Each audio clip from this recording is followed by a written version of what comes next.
शबरी मैया भीलनी थी, विवाह होने वाला था। विवाह, कल विवाह है। आज रात को खिड़की से देखा, दरवाजे पर बहुत सारे पशु ला के बांधे गए हैं। अपनी सखी से पूछा कि इतने पशु क्यों हैं?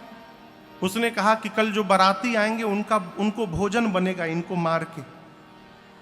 शबरी मैया सोची, जिस विवाह में इतने पशुओं की बलि हो जाएगी, उस विवाह से मेरा मंगल होगा क्या? मध्य रात्रि में घर छोड़ के निकल पड़ी, लेकिन गई बाद में। सबसे पहले जाकर पशुओं का बंधन खोला, उनको मुक्त किया। जब पशु मुक्त हुए तो सारे पशु रोते रोते शबरी मैया को आशीर्वाद दिए। शबरी, आज आपने हमारा बंधन खोला है, हम आशीर्वाद देते हैं, एक दिन भगवान आपका बंधन खोलने आपके पास आएंगे, हमारा आशीर्वाद है। पहुंच गई मतंग ऋषि के पास, सेवा किया, और जाते जाते मतंग ऋषि ने कहा, बेटी, मेरे भाग्य में तो राम का दर्शन नहीं लिखा है, परंतु तुम्हारा मैं भाग्य देख रहा हूं। दर्शन के लिए तुमको जाना नहीं पड़ेगा, तुमको दर्शन देने के लिए राघव एक दिन चलकर तुम्हारे सामने आए। यही प्रतीक्षा करना। और आपको बताऊं, जिस समय मतंग ऋषि ने मेरी मां शबरी को यह बात कही, उस समय मेरी शबरी मैया की अवस्था युवा अवस्था थी। हम आपसे कह दे कि हम आपके घर आएंगे, कितने दिन प्रतीक्षा करेंगे? 1 साल, 2 साल, 5 साल, फिर कह देंगे कि लगता है महाराज ने झूठ कह दिया। लेकिन आपको बताऊं, शबरी मैया प्रतीक्षा करते करते बूढ़ी हो गई। वर्षों बीत गए, प्रतीक्षा नहीं बंद किया उसने। किसी ने कहा, तुम तो बूढ़ी हो गई, राम नहीं आए। शबरी मैया ने कहा, मैं बूढ़ी हो गई हूं, लेकिन मेरी प्रतीक्षा बूढ़ी नहीं भई है, मेरे राम जरूर आएंगे मेरे पास, मेरे गुरु जी ने कहा।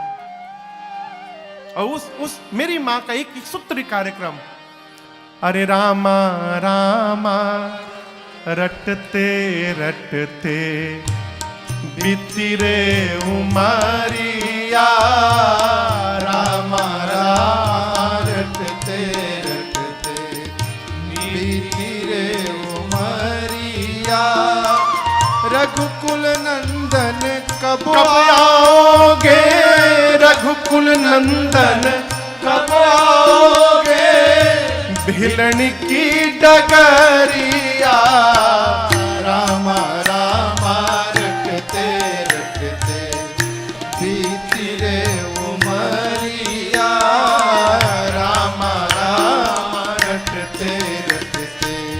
मैं भिलनी शबरी की जाई, भजन भाव नहीं जानू रे, मैं शबरी भिलनी की जाई, भजन भाव नहीं जानू रे, राम तुम्हारे दर्शन के हित वन में जीवन पालू रे, राम तुम्हारे दर्शन के हित वन में जीवन पालू रे, चरण कमल से निर्मल कर दो, चरण कमल से निर्मल कर दो, दास की झोपड़िया, रामा रामा रटते रटते बीती रे उमरिया, रामा रामा रटते रटते।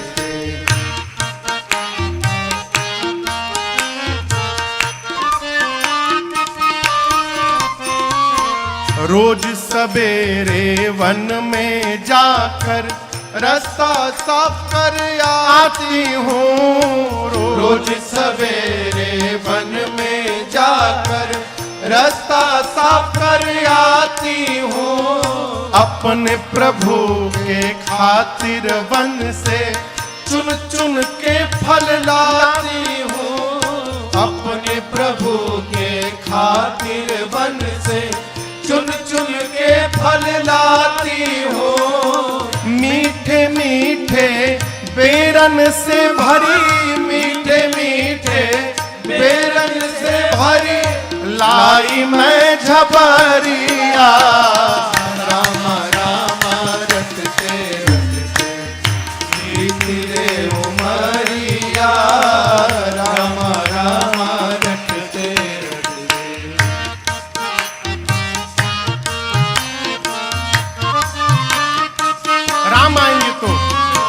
सुंदर श्याम सलोनी सूरत नैनन बीच बसाऊंगी। सुंदर श्याम सलोनी सूरत नैनन बीच बसाऊंगी।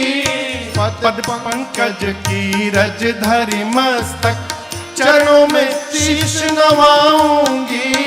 पद पंकज की रज धरि मस्तक चरणों में शीश नवाऊंगी। राघव मुझको भूल गए क्या, राघव मुझको भूल गए क्या, लो दास की खबरिया। राम राम रटते रटते बीती रे उमरिया। राम राम रटते रटते बीती रे उमरिया। रघुकुल नंदन कब आओगे, रघुकुल नंदन कब आओगे, भिलनी की डगरिया। राम राम रटते रटते बीती रे उमरिया। राम राम रटते रटते, अरे राम राम रटते रटते, राम राम रटते रटते। अरे बीती रे उमरिया। राम राम रटते रटते। वर्षों बीत गए। शबरी मैया एक दिन घर अपने कुटिया में बैठी थी। ये कौन आ गया हो?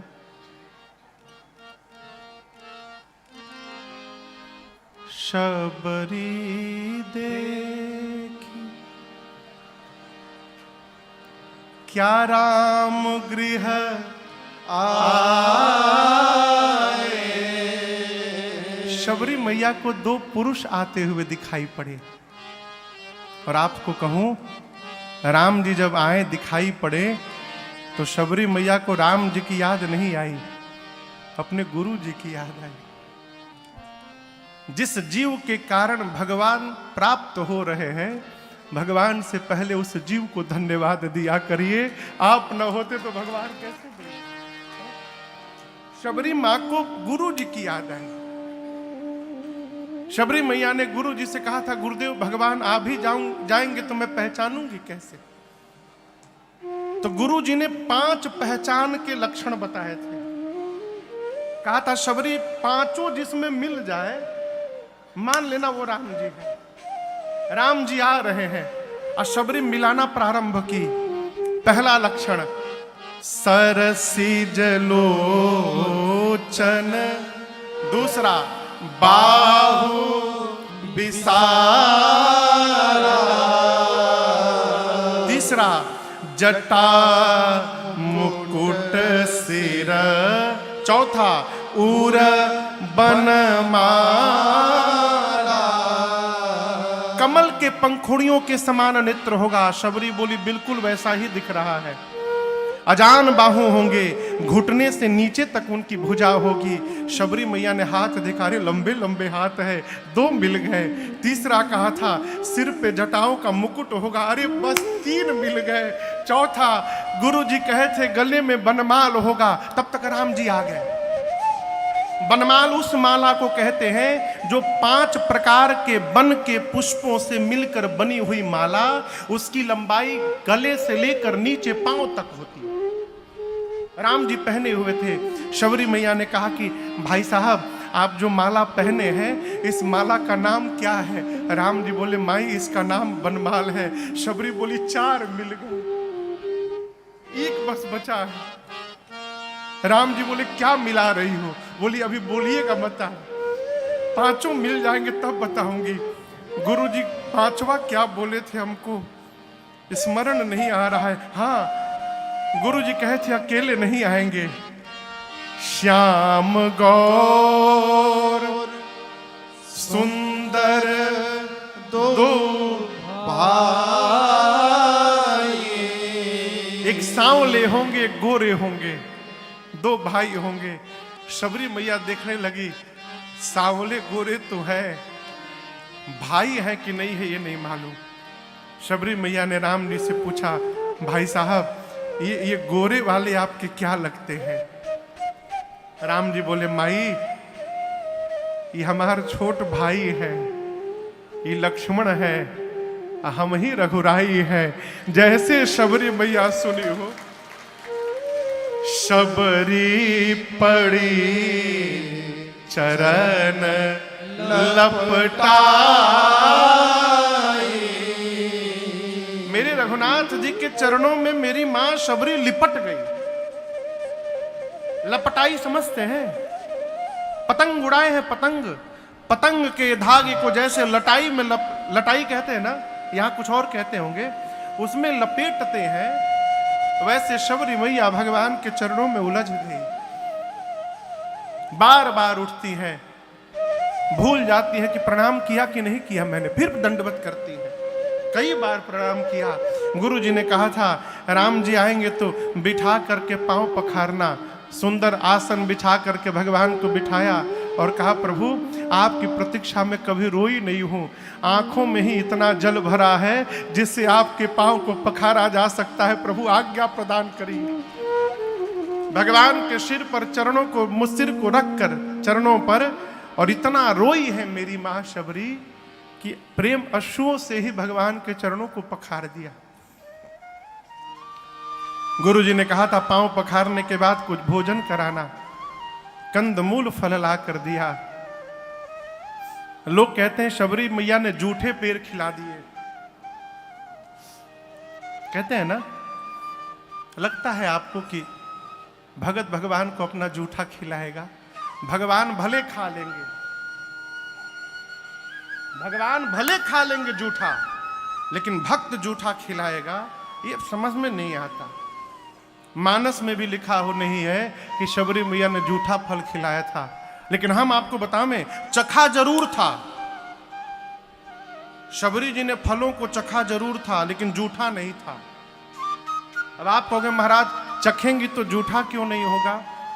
शबरी मैया जाती थी जहां बेर लगे थे, एक वृक्ष के 10-12 फलों को तोड़ तोड़ के पहले चखती थी चारों तरफ से।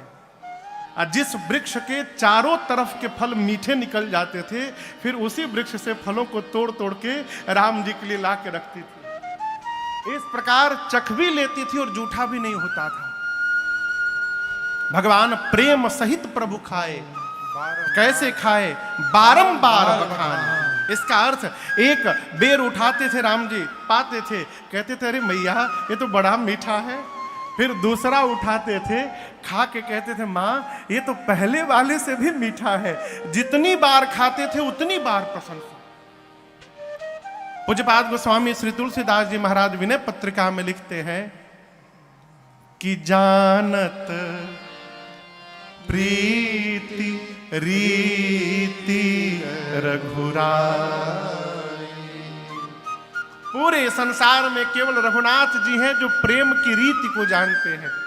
आपसे मैं बताऊं, भगवान जब राजा बन गए तो राम जी को जहां जहां राम जी जाते थे, मित्रों के घर, ससुराल में, गुरु जी के घर, अपने घर, भगवान को 56 भोग मिलता था भोजन में। प्रभु पाते थे, फिर भोजन कराने वाले हाथ जोड़कर पूछते थे प्रभु कैसा स्वाद बना है? तब राम जी कहते थे कि देखो आपके भोजन में स्वाद तो है, परंतु इसमें वो बात नहीं है जो मेरे शबरी मैया के फल में मुझे मिले थे, वो मिठास इसमें नहीं है। तहां तहां कहीं सबरी के फलन की रुचि माधुरी नहीं पाई, जानत प्रीति रीति रघुराई। शबरी मैया से गुरु जी ने कहा था राम जी आए तो भोजन करा के स्तुति करना, यहीं फंस गई शबरी मैया। शबरी मैया बोली प्रभु मैं पढ़ी लिखी नहीं हूं, अधम जाति से हूं, अधम में भी अधम हूं, हे पाप शत्रु मैं स्त्री हूं, मैं आपकी स्तुति कैसे करूं? राम जी बोले पहले मेरी बात सुनिए मैया, कोई व्यक्ति जाति से, पात से, धन से, बल से, वैभव से, साम्राज्य से, गुण से, चतुराई से, ज्ञान से बहुत बड़ा हो जाए, उसके पास सब कुछ हो, और यदि मेरी भक्ति न हो तो वो मनुष्य उसी प्रकार है जैसे बिना पानी का बादल होता है, जिसका कोई अर्थ नहीं होता है। मैं केवल एक भक्ति का संबंध मानता हूं और आप में नवों की नवों भक्ति है। शबरी मैया बोली, प्रभु मेरे में भक्ति है? राम जी बोले, मैं बताते जाता हूं, मिलाते जाइए। भगवान ने कहा, प्रथम भगति संतन कर संगा, दूसरी रते मम कथा प्रसंग गुरुपद पंकज सेवा, तीसरी भक्ति अमार, चौथी भक्ति मम गुण गना, करई कपट तजिगा, मंत्र जाप मम दृढ़ विश्वासा, पंचम भजन सुवेद प्रकाशा, छठ दम शील विरति बहु करमा, निरत निरंतर सजन धरमा, सातव सम मोहि मय जग देखा, मोते संत अधिक करिले, आठव जथा लाभ संतोषा, मम भक्त सपने हूँ नहीं देखई पर दोषा, नवम सरल सब सन छलहीना, नवम सरल सब सन छलहीना, मम भरोस हिय हर सन दीना, मम भरोस हिय हर सन दीना, मम भरोस हिय हर सन दीना। पहली भक्ति जीवन में संतों का संग हो जाए, पहली भक्ति। दूसरी जो आप पिछले 9 दिनों से 13 वर्षों से कर रहे हैं, भगवान की कथा में प्रेम हो जाना, ये दूसरी भक्ति है। मान रहित होकर सद्गुरु की सेवा करना, ये तीसरी भक्ति।